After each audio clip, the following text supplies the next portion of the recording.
কি দিছেন ওটাও তো জানা দরকার।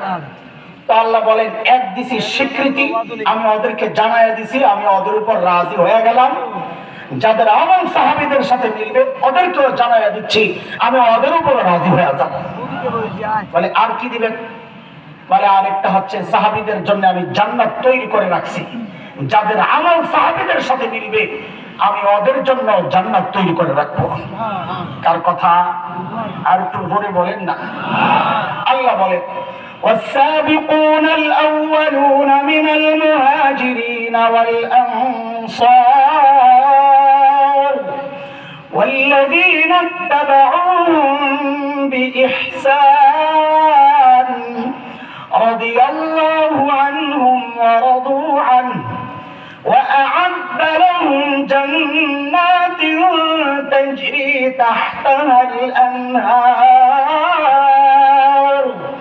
خالدين فيها أبدا ذلك الفوز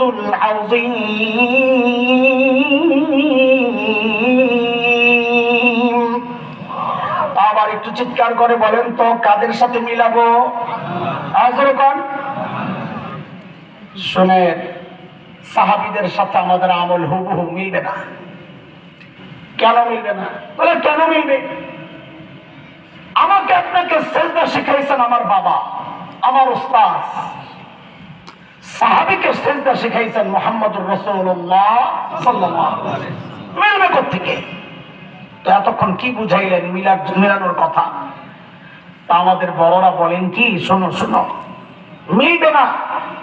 আমাদের চেষ্টা থাকবে কাছাকাছি পৌঁছার। কারণ বড়দের এই কথাটা শোনার অক্ষরে লিখে রাখার মতো।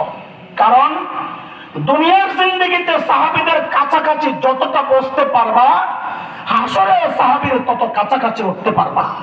হিসাব সুফা। সাহাবীরা আমাদের থেকে আছেন কত দূরে, মিলানোর চেষ্টা তো করতে হবে। আছেন কত দূরে, ধরার জন্য দৌড়টা যে দিব স্পিড কত হবে। এর জন্য ছোট্ট একটা উদাহরণ বুঝেন, তারপরে আর একটু আগে বাড়বো কথা, বুঝে বুঝে আগান। দেখেন, ছোটবেলায় আমরা লেখাপড়া করছি, বুড়ারা একটু কথা বললেন তো, একটু একটু খেলাধুলাও কি করি নাই? জোরে বলে না। সরমান কেন? যখন খেলছেন তখন কি মুরব্বী আছিলেন? আমি যখন খেলছি তখন কি মাওলানা হাসান জামিল আছিলাম? আমি তখন আছিলাম হাসান না। সরমান কেন? কোন খেলছেন কিনা? এক বাজান কথা কোন, খেলছেন কিনা?